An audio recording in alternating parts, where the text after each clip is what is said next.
Good morning and welcome back to the channel. We are exactly halfway up the east coast of the island today. Clouds in front of me, blue sky behind, and after we've tucked into our coffees and sandwiches, we're about to head off into Anaga Rural Park, which is a stunning, luscious mountainous area, around about 1 kilometre high, completely different landscape to everywhere in the south of the island, and it is the most lush area on the whole island, and you almost won't believe it's Tenerife. And I thought I'd start it off here and take Monica to a brand new service station for us. Somewhere I went 3 days ago on a ride with a friend. I just love them so much. This is Los Roques. So we've each got a coffee, a bocadillo, filled up with fuel behind. And Monica, shall I quickly just show it? Okay. This is the services. You've got this strangely brilliant architecture here with a restaurant there, live music every weekend. I've just filled up there, Bonneville parked here. Monica just about to tuck in there, and this view out to the ocean with houses literally right below us, and these houses are right on the corner of a bend here with the most glorious view.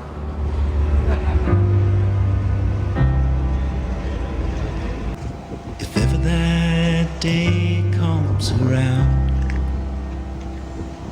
if I get my feet on the ground, I make Bonnie my wife, and we'd rob this whole town. Maybe take all that money, get a boat and sail down, down where the blue, blue waters flow. Yes, this is a place I would go. We might get ourselves lost, we may never be found, if ever that day comes around.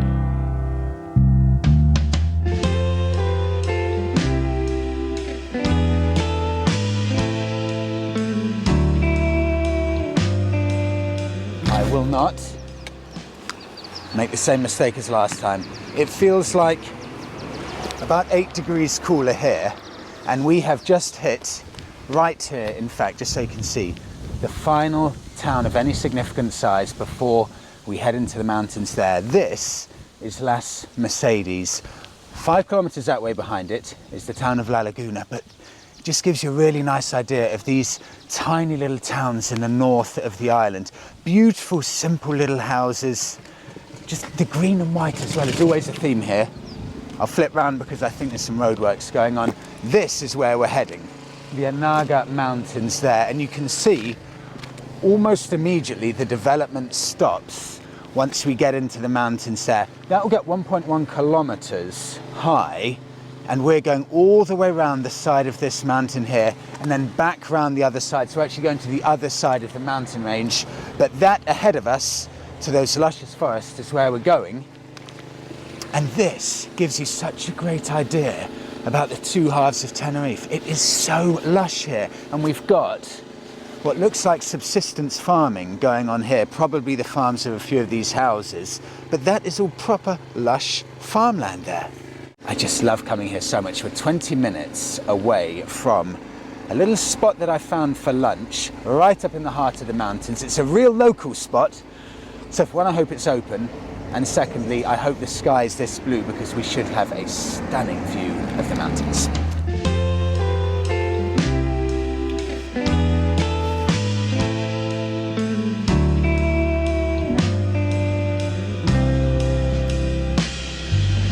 Boy, we were put here to roam, and we never did need a home. So let's shoot up this town, and let's run through the night, and take down that boat, and lead a runaway life, where the blue waters flow. Oh, this is the place we will go, and we'll be thick as thieves, run off, you and me. 'Cause boy, we were were put here to roam.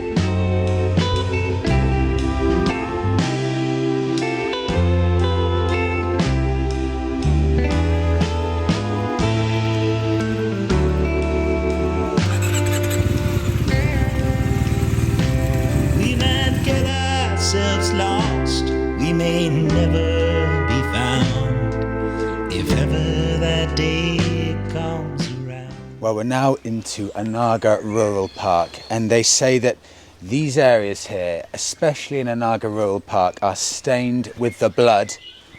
You can still hear the wails from the Spanish conquistadors coming over and finally claiming Tenerife as Spanish in 1496, but prior to that there was a really bloody battle in Anaga Rural Park, to claim Tenerife as their own, because the original people, the Guanches and the Spanish conquistadors, there was a ferocious battle all around these hills, and they say that 500 years ago or so, when it was actually happening, you really could hear the wails from mountainside to mountainside. It was that brutal a war around here, but it's got a very eerie, very mystical place, a little bit like La Gomera actually, not quite as wet all the time, but it very much feels like La Gomera here. And if you're a walking fan, it's heaven here, because there are a lot of walkers with a huge network of different paths to walk down.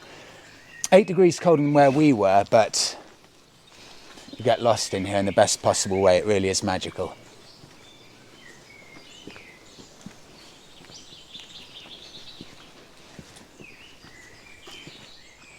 Anaga Rural Park is the oldest part of Tenerife, formed by a huge volcanic eruption 7 to 9 million years ago. And, fun fact, and I'm hoping I remember this correctly, Anaga Rural Park is home to the largest number of endemic species anywhere in Europe. Well, I think I see a view through here. Should we go? Yes. Let's go. Sorry, Monica, if I smash you in the face with these.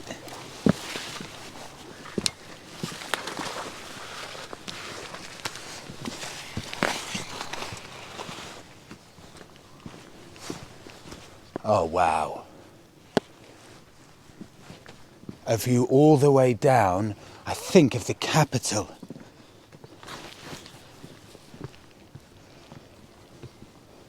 Wow, that's stunning. Oh, wow. The mountainsides with the valley in the middle, reservoir there, with that tiny mud track almost just meandering down to, I'm sure that must be the capital, Santa Cruz, with the big passenger ferry port there. How nice is that with the reservoir? Yeah, that's beautiful. And actually you can see, Monica, and I know Monica sometimes gets sick of me talking about this, but you can see a few of the rough inlays of the old farming that would have happened over the past probably 1,000 years or so, just on the right-hand side there. Mm-hmm. Monica may cut that out because she gets sick of me talking about these old farms, but it's true. It's so interesting because it's such a harsh landscape. The only way you can farm is by cutting chunks out of the side of the mountains. Extremely inefficient, but that's what they used to have to do here before they could get stuff sent into the island. Fascinating, I think, in my head. Look at that farm. I'm pulling over here. Oh my God, no more farms. No more. No, I won't. You wait there, yeah?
didn't know if we were going to find these. These are the Anaga, I think they're called just Anaga walls or Anaga moss walls, and they are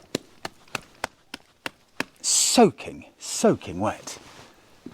It's incredible. They've just blown huge cliffs into the mountainside to build this road. But the weird thing about this, the road doesn't obviously lead to anywhere on Google Maps.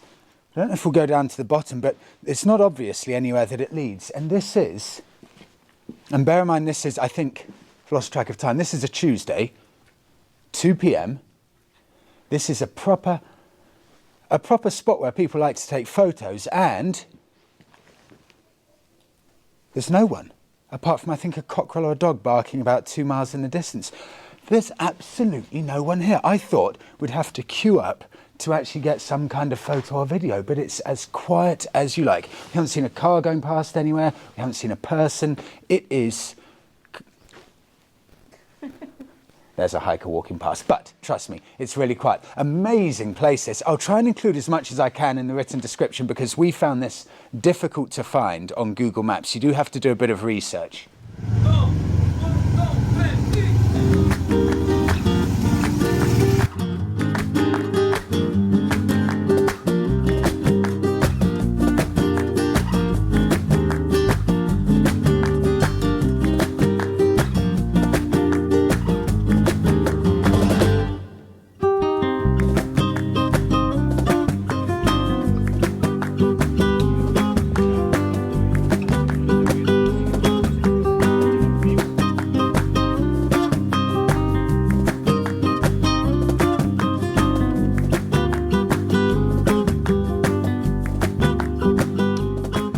I don't often choose places to come and eat, but good choice, eh? Yeah. It's so nice. So, Casa Santiago.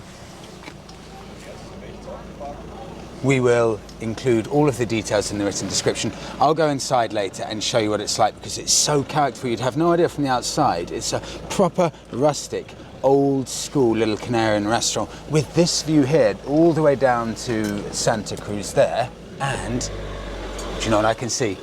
A lemon tree. Wait. That's a proper wild lemon tree just down there. Where? Just there. So you can see all the limes or lemons on that tree. Either green lemons or limes, basically. Okay. But anyway, there you go. I don't know if I'll be able to get it, but that is a proper lemon tree. That's the first one I think I've seen wild in Tenerife. But what a spot right up at the top here. And you know what I've just realised, Monica? See that side, and see that side. We are right on the middle, I think about 1 kilometre high, balancing between both sides of the east and west of the island. And you can see ocean on either side. It's brilliant. It's probably one of the few spots where you can genuinely see both sides. I'll show you the other side. Before I go inside, I'll show you the other side and the view from the cliff this side, because it is just as good from this side as that side.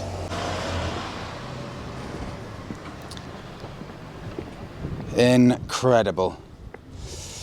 I'll zoom in as much as I can. So there's a little coffee shop over on that side, and just beautiful, beautiful blue sky and ocean there with the rolling hills, just with a few houses dotted along over on the hilltops over there. And the road snakes around past the pine trees there into the mountains on that side. And that is what Casa Santiago looks like from the outside.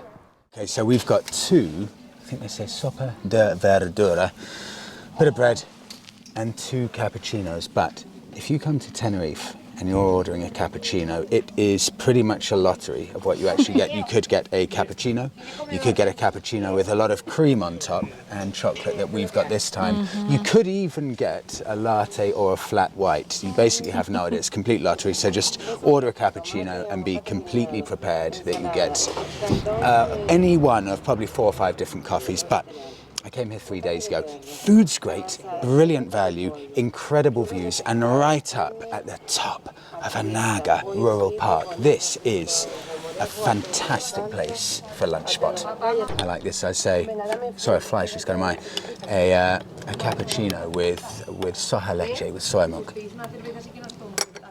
Whole purpose completely gone with whipped cream on top, but never mind. When in Rome, do you know what, that's the problem with cream. It's so damn gorgeable.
Like we've just left the main road and gone into some kind of Garden of Eden.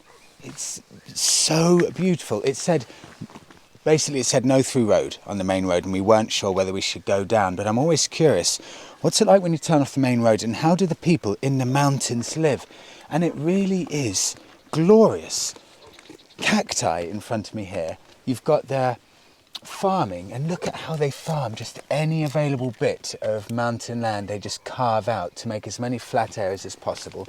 Down here you've got a huge flourishing lemon tree here, a few farmhouses just dotted into the cliff sides, and the sound of birds and dogs just echoing across the different ranges here. And of course, as always in this video, Santa Cruz right down in the distance. But here, probably almost as far away as you can possibly get in Tenerife from any of the touristy areas here. It is fascinating to see how, can I call them the mountain people? Is that weird? It's fascinating to see how the mountain people live. It's glorious.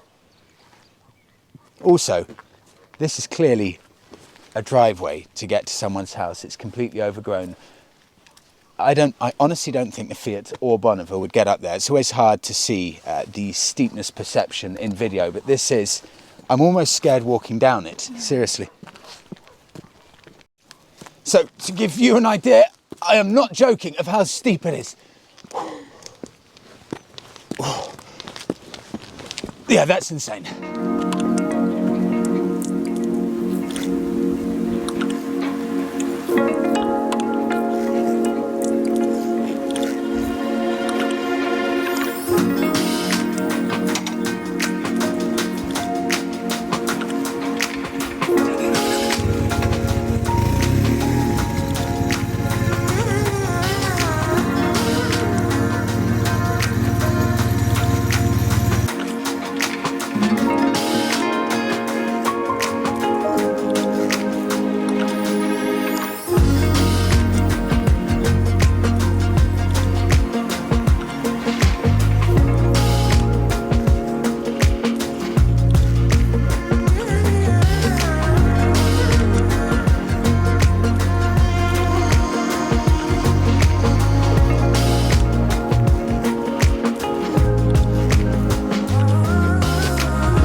Who would have guessed at the end of this dead-end road there'd be a church? As far as I can tell, it was built in 1989, but it's right at the end of this long single track winding road with houses dotted along once every 100 or 200 meters or so. This is probably servicing 30, 35 houses or so. Tiny population, but I've seen a few pictures, religious things on the fronts of doors and stuff like that. So this church is probably for all of the houses that we've seen dotted along. Some of the houses here, in fact, I can see a man in his house. They're fascinating. So if the camera can zoom in enough, this collection of houses here, they've actually, I don't know, dynamited the side of the mountain to actually build their houses into the cave. This one on the left here, with the red painting around it, that's a proper cave house that a man's just walking around outside there. And this little selection of houses have been built into the stone as well. And then, Monica, if you can see, these ones here look completely abandoned, these cave houses just on the side. I don't know if anyone lives in those, but really, it is about as far away from anything as we've seen. It's really fascinating to see how the people live on these mountainsides and how you have to, in this harsh environment, adapt the kinds of houses that you actually build. I mean, this road here, to get to these houses, it's borderline scary, it's so steep.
I literally had to spend 5 minutes manoeuvring that so it wouldn't roll down the hill. Jacket off, sweatshirt off like a workout.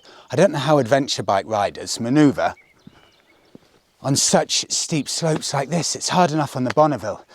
Right, well, to give you some reference, we've now been in this kind of valley area for about 4 hours now. It's so amazing. It's just down this kind of inconspicuous little dead-end road off a main road that we would never usually have gone down. It is beautiful and highly recommended if you're in Tenerife.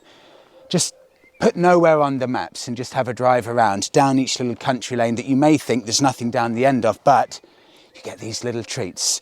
To give you some reference, that is the church we were just at. Ocean in front of us, which we need to get down to, and we're an hour and a half away from home. The battery's about to die on the camera, so we'll head off now, but thank you so much, everyone, for coming along, and we will see you in the next one.